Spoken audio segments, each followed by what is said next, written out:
जी नाज़रीन, आप देख रहे हैं यू डिजिटल और मैं हूँ आपका मेज़बान अशरफ मेहताब। बात करनी है हमने 6 सितंबर 1965 के हवाले से, जब भारत ने जो हमारा हमसाया होना था, हमसाए को अच्छा चाहिए लेकिन ये क्या करे, गंदा हमसाया मिल गया है, बुज़दिल हमसाया है, ऐसे ही पंगे ले लेता है। तो 1965 में भी इसने ऐसा ही पंगा लिया और जो यह कर दिया रात के अंधेरे में। और इनका एक जनरल था, जब वो बरकी पे पहुंचा, ये बरकी अडियारा जो बॉर्डर था उस पर, अब मेरा कैमरामैन यहाँ पे मौजूद है ख्वाजा, इससे मैं दरख्वास्त करूँगा कि दिखाए वो जो हमारे मेजर राजा अजीज़ भट्टी शहीद थे, जिनको निशाने हैदर दिया गया। उन्होंने यहाँ दुश्मन को कि ना सिर्फ दांत खट्टे किए बल्कि यहाँ से भागने पर मजबूर किया। दुश्मन जो है जूतियाँ छोड़ के, अपनी जीप छोड़ के, अपने औजार जो लड़ने वाले छोड़ के यहाँ से भाग गया। और यहाँ के गाँव के लोगों ने बड़ा यहाँ का साथ दिया फौज का। और यहाँ पे आप देखें तो यहाँ पे नाम लिखा हुआ है कौन सी रेजिमेंट है 1965 की जंग के दौरान। ये है 17 पंजाब हैदर बटालियन।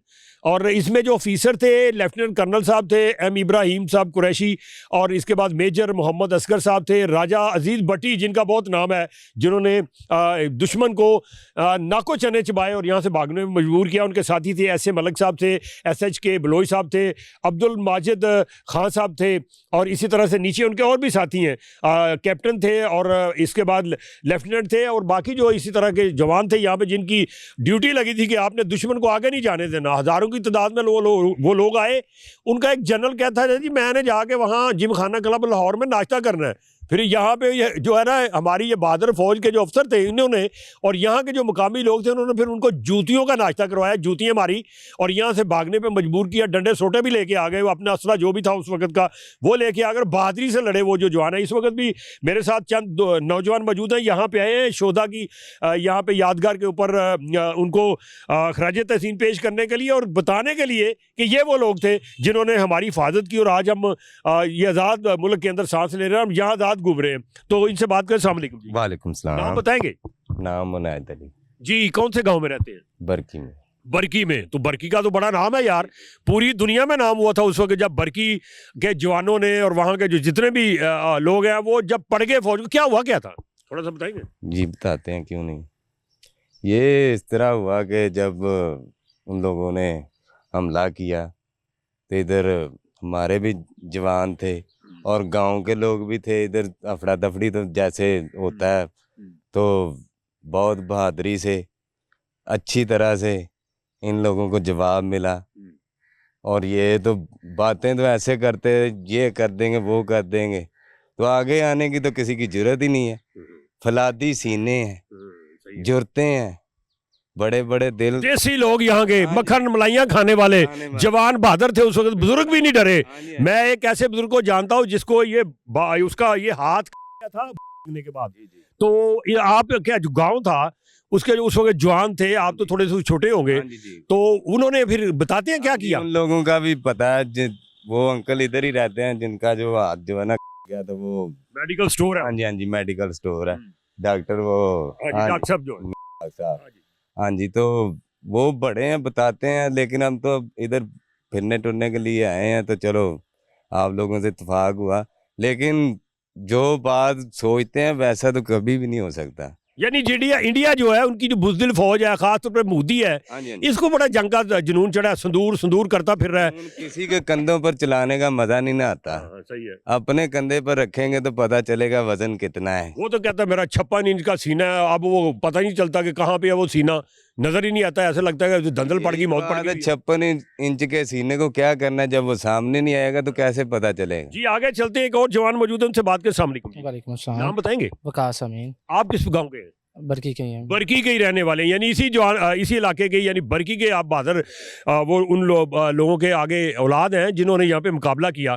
तो थोड़ा सा बताएंगे, ये लोग जो थे, इनकी शहादतें जो हुई, अगर ये यहाँ ना होते तो क्या होता?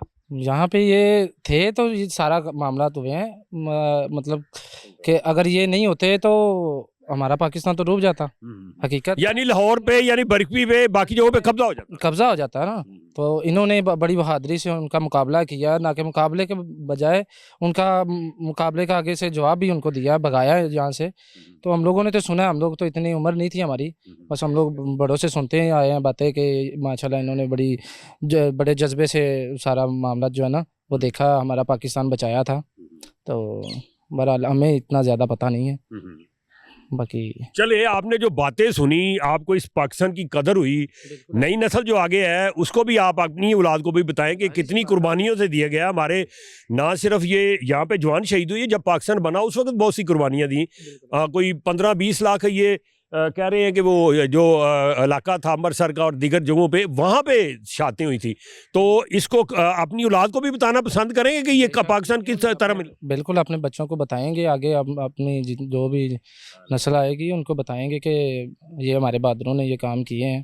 तो ये तो माशाल्लाह सामने से ये जो सब सारे आते हैं यहाँ पे, हम लोग सब पूरी फैमिली के साथ भी आते हैं। हम लोग यहाँ पे 6 सितंबर को आके बैठते हैं, बातें शातें करते हैं, बड़े भी साथ आते हैं, फिर हमें बताते भी हैं बातें कुछ कि इन्होंने इस तरह ये पाकिस्तान को बचाया था। जी, आप बात हम सुन ली। एक भाई और है लेकिन वो ज़रा थोड़ा सा शर्मा रहे हैं, कहते हैं नहीं यार मैं बात नहीं कर सकता। कोई बात नहीं है।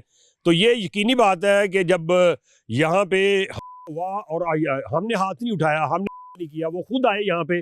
जब BRB नहर के पास आए तो हमारे जवानों ने उनका मुकाबला किया। उसके बाद देहात के लोगों ने उनके ऊपर जो है हल्ला बोला और अपनी फ़ौज का साथ दिया। तो वो फिर उसके बाद भागने में मजबूर हुए। वो जो जनरल कहता था कि मैंने जिम खाना में जाकर नाश्ता करना है, फिर उसको यहाँ पे जो कहते हैं जूते मारे गए, जूतियों का नाश्ता कराया गया। और शुक्र करें कि उसके गले में हमने जूतियों का हार नहीं डाला, जाके वो वहाँ जाता उसको समझ आती कैसे करते हैं। और उसके बाद फिर ये हुआ कि फिर बाज नहीं आया। ये मोदी सरकार भी देख लें, ये SR का लौंडा जो है, ये उसका सरबराह जो है, ये बात नहीं आता। आए रोज कहता है जी हम जो है बदला लेंगे। कौन सा बदला लेंगे भाई? अभी आपने मई 6 को जो हरकत की, जो हमारे नहाते छोटे छोटे बच्चे, आपने 6 साल का, 7 साल का, 8 साल का खवातीन, और कहा दहशतगर्दी है। तुम्हें शर्म आनी चाहिए। कौन से दहशतगर्द हैं बच्चे 6-6 साल के? खवातीन भी दहशतगर्दी करती हैं। तुम्हें डूब मरना चाहिए इस तरह की बात करते हो। और उसके बाद जब हमारी फौज ने जवाब दिया, 3 दिन तुम हरकतें करते रहे, हमले करते रहे, हमारे छोटे छोटे नहाते बच्चे 3 घंटे नहीं तुम बर्दाश्त करते। 3 घंटे के अंदर अंदर तुम्हें नाको चने चबवाए गए और बताया कि तुम जो है ना इस काबिल नहीं हो। और उसके बाद भाग गए और कहा जी राम राम राम, हमें बख्श दे, हम नहीं लड़ना चाहते, आप भी ना करें। और जाके अमेरिका में अपने जो दादा अबू हैं उनके पाँव में पड़े और कहा जी हमें बचाओ, हमें हमारा इंडिया ले लेंगे। तो उसके बाद आपको शर्म आनी चाहिए। अब इसके बाद आपको कम अज़ कम ये संदूर वाला, हमलों वाला और हम ये कर देंगे वो वाला अब नाम नहीं लेना चाहिए। चुप करके अच्छे हमसाए की तरह रहो, अमन से रहो, प्यार से, मोहब्बत से, जैसे हम साए रहते हैं।